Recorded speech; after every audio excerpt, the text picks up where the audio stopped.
Dili na ko ganahan mo gamit sa akong girlfriend. Kay kutuon o private part. Maayong hapon kanimo DJ Sam ug sa imong mga suking tigpaminaw. Tawagan na lang ko sa pangalang Aldi. 23 anyos na ko ug trabahante dinhi sa sagingan sa among lugar. Tungod factory man ang akong gitrabahoan DJ Sam. Daghan jud kog mga kaubang trabahante. Dinisab na ako na ila ang akong girlfriend nga tawagon na lang nato sa pangalang Hazel. Si Hazel, DJ Sam, 27 anyos na siya ug naa siya nagtrabaho sa sorting department. Dili kayo siya gwapa, pero buutan siya. Caring kayo siya sa mga kauban namo sa work, DJ Sam, ug mao na hinungdan nga na-fall ko sa iyaha. Nahulog yun ang akong pagbati sa iyaha, DJ Sam. O gani, dili lang ako ang gapanguyab sa iyaha. Tuod man, gipanguyaban ako si Hazel ug happy kaayo ko kay gihatagan ko niya og chance nga ipakita sa iyaha ang tanan akong intensyon. Duha ka buwan ang nilabay. Gisugot na ko ni Hazel, DJ Sam. Giklaro pud niya ni DJ Sam nga duna na daw siya ka-live-in partner kani adto nga miagi.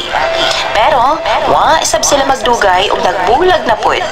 Kay daw nasakpan niya nga duna di ay kirida.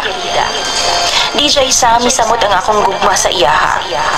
Naluoy ko tungod sa iyang kasinatian pag-abot sa gugma. 1 month ang among relasyon.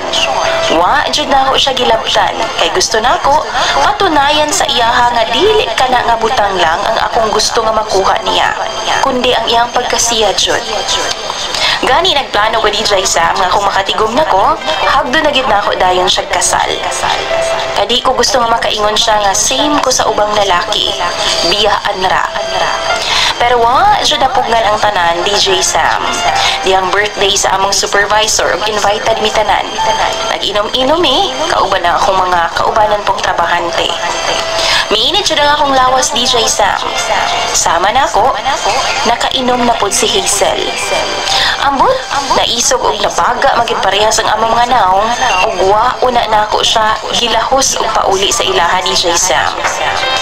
Niapit una mi og lodging house. DJ Sam tungod sa sige na mog barog sa adlaw sa among trabaho. Wa nay punasay. Diretso na kurambos. Kaysa naman mga pasmo pamingduha DJ Sam. Hago ba among trabaho? Mauna no ay gidangat karon. Human sa among novena DJ Sam, gihatod na nako siya. Pila ka oras pod, murag katulman jud sa akong private party DJ Sam ug nakamata ko kay ingon sa do na magyusigig pamahit. Naglagot ako DJ Sam ug akong gitan-aw. Gitandang jud nako sa sugao, nakita na ako DJ Sam nga naay kuto ang akong mga buhok down there. Perte ng pulaha DJ Sam sa akong panit. Gipang pusa na ako ug nakakuha ko og mga tulo ka kuyamat ug usa ka dakong kuto. Giugasan ako og taman DJ Sam ug gisabunan. Naibulong jud ko og asa to nako nakuha DJ Sam. O ako'y laing gidudahan. Base nakuha to namo sa higdaanan sa lodging house nga gisudlan namong duha ni Hazel. Mao to baliwala lang nako ang tanan DJ Sam. Pero human sa duha ka adlaw, day off namong duha ni Hazel, nagkasinabot na pud mi maglaag. Nasabutan namong duha nga mag-lodge ni DJ Sam. Bagong ligo si Hazel ni atong tungura. Maong para nako, game kaayo. Apan dihang giubuan na nako si Hazel DJ Sam. Daghan magputi-puti ang buhok sa iyang private part. Ug dihang giutingkay na nako.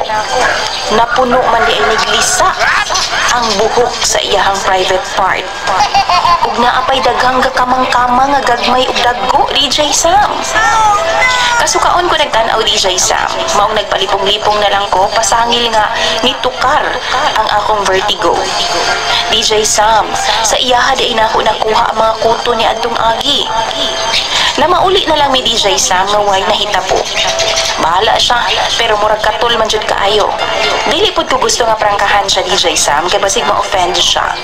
Pero daghan gyud siya binuhi. Ambot DJ Sam o mga followers nimo? Kung kamo daw ang naasa kong sitwasyon, kung sa may angayan akong buhaton, palihog kog comment kay ako ng pangbasahon. Imong follower DJ Sam, Aldi.